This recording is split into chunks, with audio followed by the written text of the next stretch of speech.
Video kali ini kita akan membahas mengenai RAK faktorial. Nah, kita nanti akan melihat rumus-rumus dan cara melakukan perhitungan RAK faktorial. Tetapi sebelum itu ada baiknya kita memahami apakah rancangan acak kelompok itu sendiri atau apakah RAK itu sendiri. Nah, jadi RAK itu merupakan metode rancangan percobaan untuk penelitian yang dilakukan di lapangan. Di lapangan ini macam-macam, bisa di sawah, di kebun, ya, bisa di sungai. Yang pasti penelitiannya ini tidak berada di dalam ruangan yang terkontrol. Nah, di mana faktor di luar penelitian itu tidak dapat dikondisikan secara seragam. Misalnya sinar matahari, suhu dan kelembaban udara, serta arah angin ini adalah faktor-faktor di luar dari faktor yang diamati yang tidak dapat diseragamkan atau tidak dapat dikondisikan. Nah, rancangan acak kelompok itu ada rancangan acak kelompok faktorial dan ada rancangan acak kelompok non-faktorial. Yang membedakan adalah dari faktor yang akan diteliti. Jika faktorial berarti menggunakan dua faktor. Nah, contohnya di sini ada faktor M dan faktor J. Sehingga ya karena kita menggunakan dua faktor nanti akan terbentuk kombinasi perlakuan atau interaksi perlakuan. Nah, di sini ada M itu 2, M1, M2, J-nya ada 3, J1, J2, J3. Sehingga kombinasi di sini adalah 2 kali 3 sehingga mendapatkan 6 satuan percobaan atau 6 kombinasi perlakuan. Sedangkan untuk yang non-faktorial itu hanya ada satu faktor, sehingga tidak terdapat kombinasi atau tidak terdapat interaksi. Nah, bagaimana cara menghitung RAK faktorial? Yang pertama adalah teman-teman harus membuat tabulasi data terlebih dahulu, ya. Nah, di sini ada kombinasi perlakuan, ada ulangan, kemudian hitung total dan rata-rata. Nah, di sini akan didapatkan nilai grand total. Grand total inilah yang akan digunakan untuk menghitung yang pertama kali, yaitu faktor koreksi atau FK. Rumusnya adalah grand total dikuadratkan dibagi R kali A kali B. R itu adalah ulangan, A itu adalah faktor A atau faktor M, dan B itu adalah faktor J. Sehingga di sini FK-nya adalah 479,28 kuadrat dibagi 4, dikali 2, dikali 3. Sehingga didapatkan FK-nya 9571,35. Nah, selanjutnya setelah menghitung FK adalah kita menghitung jumlah kuadrat total. Jumlah kuadrat total itu rumusnya adalah sigma YIJK kuadrat dikurang FK. Sehingga kita mengkuadratkan seluruh data kemudian menjumlahkannya. Jadi, angka 22,07 ditambah 19,47 sampai terakhir nanti 20,47 kita kuadratkan, kemudian nilainya dikurang dengan FK yang telah didapatkan di perhitungan pertama, sehingga didapatkan nilai JKT 106,90. Berikutnya adalah menghitung jumlah kuadrat kelompok atau JKK. Nah, di RAK, ulangan itu dia sebagai kelompok, sehingga kita membutuhkan nilai total dari kelompok untuk menghitung jumlah kuadrat kelompok, yang rumusnya adalah sigma RK kuadrat dibagi AB dikurang FK, sehingga nilai total ini kita kuadratkan dan kita jumlahkan, kita bagi dengan jumlah faktor M dikali jumlah faktor J kita kurangkan dengan FK, sehingga didapatkan JKK atau jumlah kuadrat kelompok 10,27. Berikutnya adalah kita membuat tabel dua arah atau two way. Nah, disinilah yang membedakan two way ANOVA dengan one way ANOVA. Jadi, two way ANOVA itu disebut juga dengan rancangan faktorial. Nah, karena ada dua faktor, jadi di sini kita membuat tabel dua arah untuk dua faktor. ada faktor M, dan ada faktor J. Nah, di sini masukkan pertemuan M1J1, 81,50 dan seterusnya. Nah, di sini kita mencari nilai total untuk J1, J2, J3, begitu juga dengan M1, M2. Kemudian kita mencari rata-rata untuk masing-masing faktor J dan faktor M. Nah, dari tabel dua arah kita bisa menghitung jumlah kuadrat faktor J, jumlah kuadrat faktor M, dan jumlah kuadrat interaksi atau JM. Jumlah kuadrat faktor J, jadi total dari faktor J ini 150,84 sampai 170,01.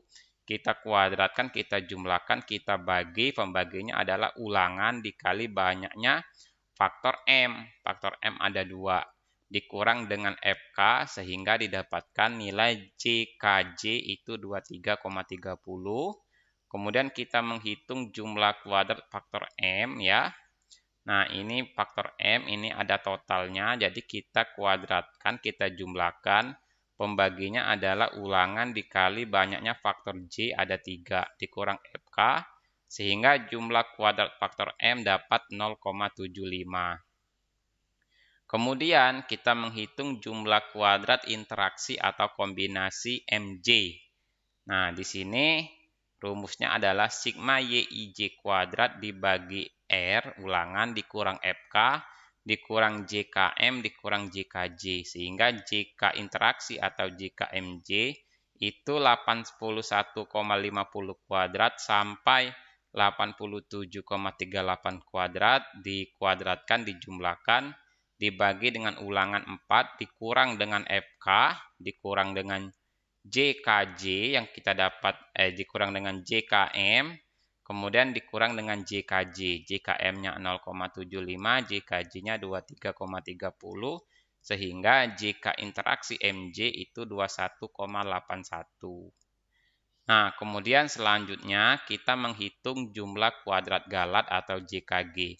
Rumusnya adalah JKT dikurang JKK dikurang JKM dikurang JKJ dikurang JKMJ, sehingga JKG-nya 106,90 dikurang 10,27 dikurang 0,75 dikurang 23,30 dikurang 21,81 didapat 50,77.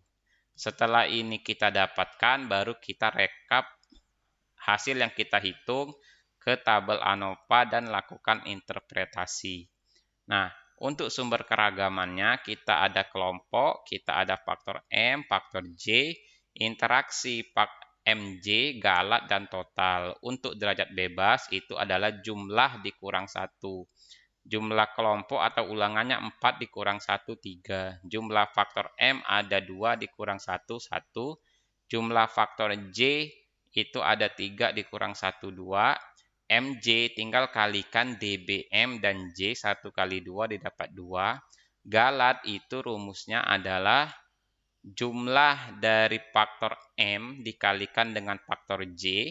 Jadi 2 dikali 3 itu 6. 6 kita kurangkan 1. 6 kurang 1 jadinya 5. Dikali dengan jumlah ulangan dikurang 1. Jumlah ulangannya 4 dikurang 1, 3. Jadi 5 dikali 3, 15. Untuk total itu tinggal jumlahkan saja ya. 3 ditambah 1 ditambah 2 ditambah 2 ditambah 15 didapatkan 23. Untuk JK-nya tinggal masukkan hasil perhitungan yang telah kita lakukan sebelumnya. JK kelompok, JKM, JKJ, JKMJ, dan JK galat. Serta JK total.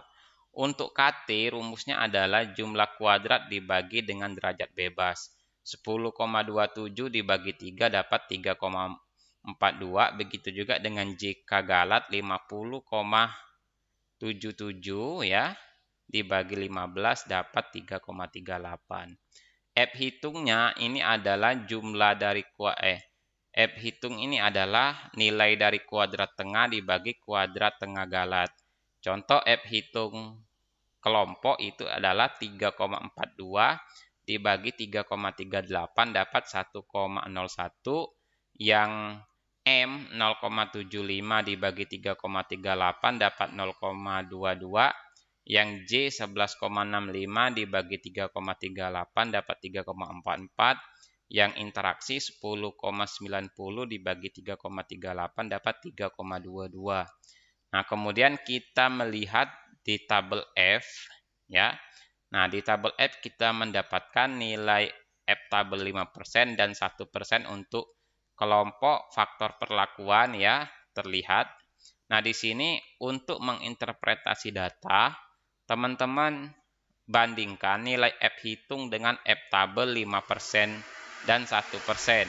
Apabila F hitung lebih besar daripada F tabel 5% dan 1%, maka notasinya bintang 2 atau berbeda sangat nyata.